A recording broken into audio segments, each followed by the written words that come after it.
Vijana mengine sasa mikaka mbozozo kama mizigo. Kazi kupenda kula, tukifanya kazi yaani mtu mwanaume aende kazini lakini ajisikii vibaya, lakini chakula kikiwekwa anapokula kama mfungwa.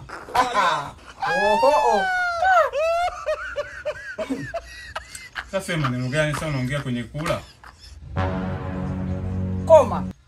Koma kuniongelesha, umesikia? No. Wewe unafanya kazi? Unafanya kazi au unaenda kazini?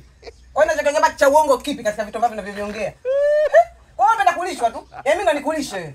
Hivi kati ya mimi na wewe nani amemuoa mwenzio? Wewe ndio unataka kunifuata kwa umenioa. Kwa kazi yako wewe lazima unilishe. Wewe vipi? Lakini mbona mimi siko hapa nikileta vitu wewe ongee? Au kwa sababu leo ndo umenioa vitu ndo unaongea maneno hayo? Wewe unachekesha kweli. Wewe ukileta vitu ni wajibu wako kwa sababu wewe ndio umenioa, wajibu wako kunilisha. Mimi nikileta wewe sio wajibu wako kula, wewe hauna akili, hauna ufahamu. Kwa unafahamu usingekuwa unafanya chakula. Katika hivi vyote kipi umechangia? Hata ichumbi tu chumbi umeshindwa kununua chumbi ya 250. Lakini upo tu unakata matonge. Hivi unajielewa kweli? Hivi wewe mtu una akili timamu kabisa? Au kidogo walizozo. Wewe vipi? Ito naomba tukipenda naona unatoka na kula chakula cha mwanamke. Ndio umekasirika ususa. Susa, tena usisuse leo. Tususa leo, kesho na kesho kutwa na siku zote za maisha yetu ususa.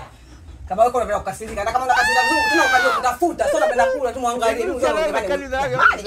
Wengine wanapata wanaume wanapata gume. Kwenda tena na usirudi bila chakula chako.